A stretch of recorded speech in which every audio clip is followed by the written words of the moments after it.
atinge? Número 2, sabe o que o mal nos atinge? A vontade de Deus para cumprir propósitos. Quais? Eu te digo alguns. Porque Deus permite, porque a vontade permissiva de Deus, Ele permite que o mal nos atinja, para que a sua vontade cumpra propósitos. Mas que propósito, pastor? Que propósito? Eu te digo alguns. Eu dou aqui uma dica para você. Primeiro, juízo de Deus sobre a impiedade dos homens. O Salmo 75, versículo 7 diz assim: Deus é juiz, a um abate e a outro levanta. Deus é juiz. Agora, Deus não é um juiz injusto, porque o Salmo 19, versículo 9 diz: os juízos do Senhor são verdadeiros e justos juntamente. Deus exercendo juízo sobre a impiedade e a pecaminosidade do homem. Mal. Porque o mal nos atinge para produzir arrependimento e conserto. O livro de Juízes é um livro na Bíblia interessante. Israel, depois de Deus atravessar com aquele povo deserto, dar vitória na conquista da terra, e aquele povo ainda ia servir a Baal e a Astarote. Aí no capítulo 2 do livro de Juízes, versículo do 21 ao 23, diz assim: olha, eu não vou massacrar todas essas nações que Josué deixou morrendo, não, para por elas provar se Israel vai me obedecer ou não. E aí você pega o livro de Juízes, você vai ver a história.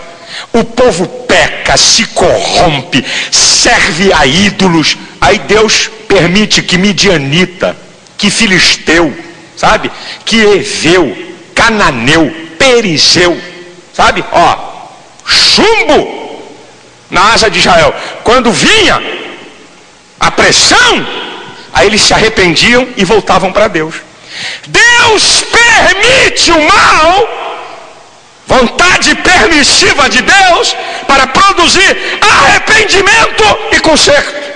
Deus permite o mal, em terceiro lugar, cumprindo o propósito. Não é um Deus sádico. Eu quero fazer um malzinho aí. Vou liberar o capeta para dar uma pernada em você, porque hoje eu estou meio aborrecido. Eu acordei meio invocado com essa raça de pecador miserável. Ô chifrudo, hoje tu está liberado, bota para arrebentar. Não é um Deus sádico. Por quê?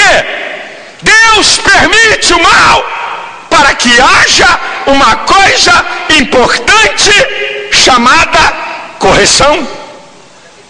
Hebreus 12, versículos 6 e 11 diz que Deus corrige a quem ama e açoita a qualquer que recebe por filho. A correção no momento não é de alegria, mas de tristeza, mas depois produz fruto de justiça nos exercitados por ela. Para corrigir. O cara está no pecado, tá lá e diz assim: deixa ele tomar uma dura, sabe? Eu já vi gente entrar pela porta da igreja gritando. Eu já vi gente, eu pregando na minha igreja, entrar gente gritando e se jogar na frente e dizer: chega Deus, chega Deus.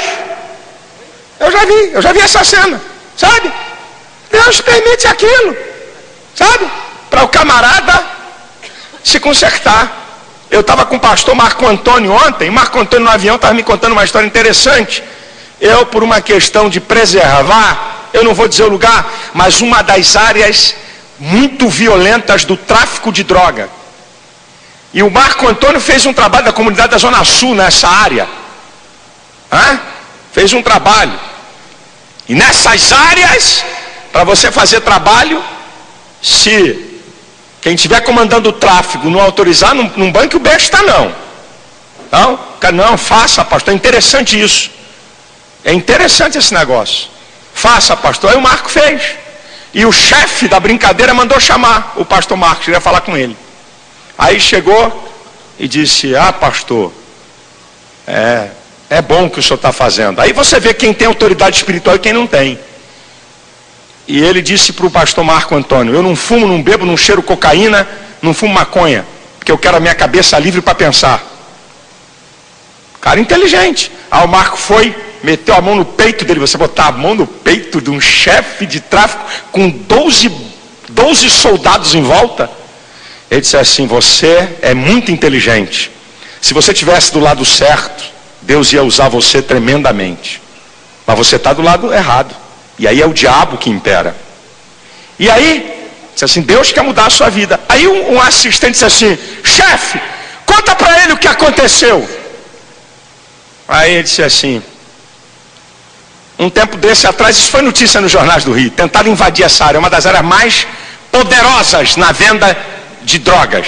Tentaram invadir um grupo rival. Riparam todo mundo que tentou invadir. Pegaram um cara. E lá ninguém toca e nem mata, não faz nada sem pedir autorização a chefe. Aí mandaram dizer: ó, pegamos um do bando. Um só. Um rapaz de 18 anos. E aí ele desceu. Quando ele desceu e ele olhou o cara, ele disse que uma voz disse dentro dele: não toque nele. E aí ele disse assim, porque todo mundo sabe, meu filho pegou um cara do bando. Primeiro que ele não deixam nem escapar, fuzila, corta o cara com R15, corta 20, 30 tiros para cortar, retaliar. Aí o cara disse assim: olha, o lá de cima e eu disseram que hoje você não vai morrer. O pessoal aqui está até estranhando aqui minha volta, pensando que ele ia chegar, torturar e depois mandar executar. O lá de cima e eu, alguma coisa aqui dentro está dizendo que não é para me te matar.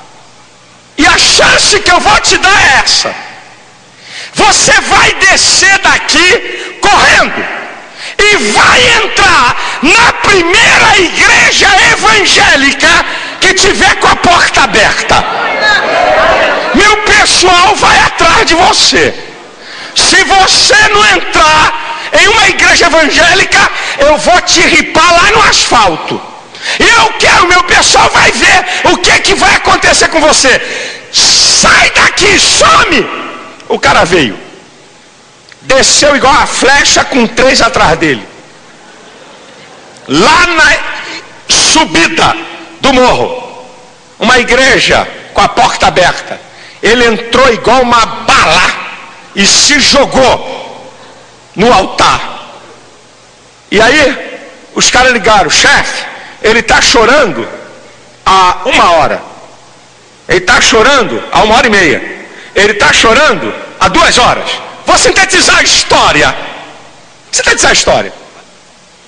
Esse camarada, filho de crente, afastado, envolvido em porcaria, ganhou o maior susto da vida dele. Para quê? Para se consertar. Hoje, aí o bandido disse para o pastor Marco Antônio, disse assim: hoje, quando ele saiu de lá depois de 2h30 e foi embora, tempos depois ele voltou querendo falar comigo. E eu mandei: traz ele aqui. E ele disse: olha, eu sou crente em Jesus e eu estou dedicando a minha vida exclusivamente a partir de hoje só para pregar o evangelho. E eu queria que você me autorizasse que eu pregasse aqui nesse lugar. Eu sou grato a Deus por Deus te usar para você poupar a minha vida. Ele disse, e aí parece piada, mas não é, irmão, porque Deus tem caminhos que ninguém entende. O cara disse assim: pastor, ele é o nosso missionário.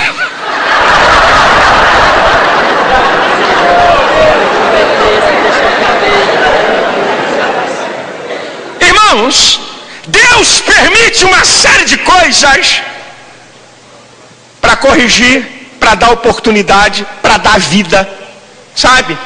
E Deus se utiliza muitas vezes da permissão do mal. Da permissão do mal. Sabe por que muitas vezes a vontade permissiva de Deus para cumprir um propósito, Ele permite o mal? Para o nosso crescimento. Paulo diz em Romanos 5:3: porque sinto prazer na tribulação, porque a tribulação produz a paciência a experiência, a experiência a esperança, e a esperança não traz confusão, porque o amor de Deus está derramado em nossos corações pelo Espírito Santo que nos foi dado. Você viu quanta coisa a tribulação produz?